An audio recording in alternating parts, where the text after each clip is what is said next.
Time now for our newsmaker of the day. As we told you earlier in the show, the Grand Chief of Canada's Assembly of First Nations, Phil Fontaine, is in New Brunswick. He's here to see the condition of Mah-Sos School on Tobique First Nation. Parents of students there have repeatedly complained the school is unsafe, unhealthy, and needs to be replaced. And Grand Chief Fontaine joins us this evening, and we appreciate your time, Mr. Fontaine. You had a chance to tour the school. What were your initial thoughts of what you saw? I was actually quite discouraged. It's a depressing situation. It's a sad situation, but unfortunately and quite sadly, it's not a unique situation, because I've visited many communities with schools in a similar state of disrepair. There are in fact about 80 First Nation schools that are in similar situation to the one I visited today, and another 40 communities without schools. So we're looking at a crisis situation. What can you do about it? Well, we've tried very hard over some time now to convince the government to invest heavily in First Nations education, because the returns are so significant, and we're having a very difficult time. We are now going into the 13th year with a 2% cap on core programs and services, meaning education, health, and housing.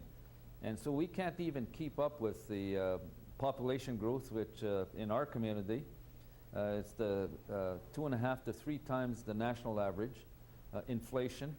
We're dealing with a situation where First Nation governments are being forced to do more with less, and the ones that are affected most seriously are the most vulnerable, which is, we're talking here about the children. Do you support the notion of a class action suit against Indian and Northern Affairs to get some resolution here? Well, I had a meeting with Chief Bear and his council and moms and dads this morning, and we looked at the options that are before us. And we've tried reasonable discussions. We've tried to convince the finance people. We've submitted our list of things that needed urgent action in our community before the Standing Committee on Finance through the pre-budget submission process. All of that has been to no avail.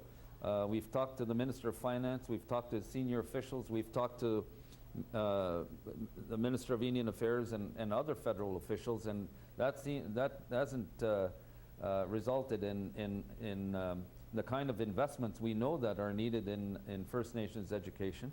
And so the only options that are left to us for a remedy here are the courts, either through a class action lawsuit or going before the Canadian Human Rights Commission, as we did with child welfare. And those may be the only options that we have before us. But going before the courts is a long process. Chief Fontaine, we just have a few seconds here, but I want to get your impression on what you think these schools and these situations, what that does to the kids who are going there. Well, this is a situation where kids are being treated unfairly, First Nations children. They don't deserve this. They need to be treated fairly, and we're calling on Canadians to call on their governments to treat our kids fairly. And we're in a desperate situation. We simply have to do better for our children. We're talking about Canada's future here. Grand Chief Phil Fontaine, we appreciate you taking time to speak with us this evening. Thank you.